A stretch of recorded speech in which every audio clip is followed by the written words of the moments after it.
Psoriatic arthritis. এখন দেখেন psoriatic arthritis লক্ষণ কি থাকবে? স্কিনে র্যাশ থাকবে, সোরিয়াসিস হবে, স্ক্যাল্পে হয়, হাতে পায়ে হয়, এক্সটেন্সর সারফেস গুলোতে হয়, মানে কনিতে হবে, নির এখানে হবে। তো অনেকে সেটা ডার্মাটোলজিস্টের কাছে গিয়ে প্রেজেন্ট করে।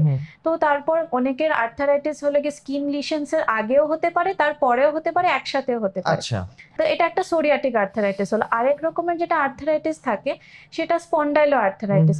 এখানে দেখেন একটা স্পেকট্রাম হয়। এখানে হলো গিয়ে একটা পেশেন্ট ইনিশিয়ালি আইবিডি নিয়ে একটা গ্যাস্ট্রোএন্টারোলজিস্টের কাছে প্রেজেন্ট করতে পারে, মানে একটা রক্ত আমাশা হচ্ছে, ডায়রিয়া, ক্রনিক ডায়রিয়া হচ্ছে, সেটা ইনফেক্টিভ ডায়রিয়া নয়।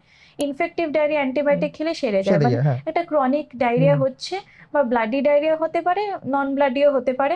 গ্যাস্ট্রোএন্টারোলজিস্ট ডায়াগনোসিস করলেন আইবিডি।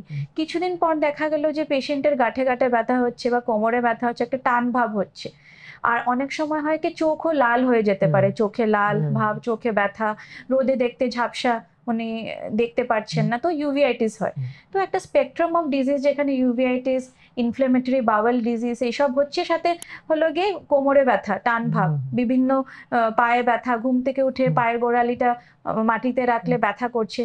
তো এইটা একটা স্পন্ডাইলো আর্থারাইটিস স্পেকট্রামে আসে। আর যদি স্পেসিফিক্যালি শীট দ্বারা এফেক্ট হয়, সেটা আমরা অ্যাক্সিয়াল স্পন্ডাইলো আর্থারাইটিস বা অ্যাক্সিয়াল স্পন্ডাইলো আর্থারাইটিস বলি।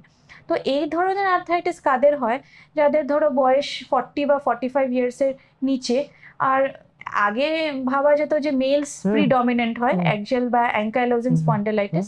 এখন দেখা গেছে মেলস ফিমেলস অলমোস্ট 1:1 রেশিওতেই আমরা দেখতে পাচ্ছি।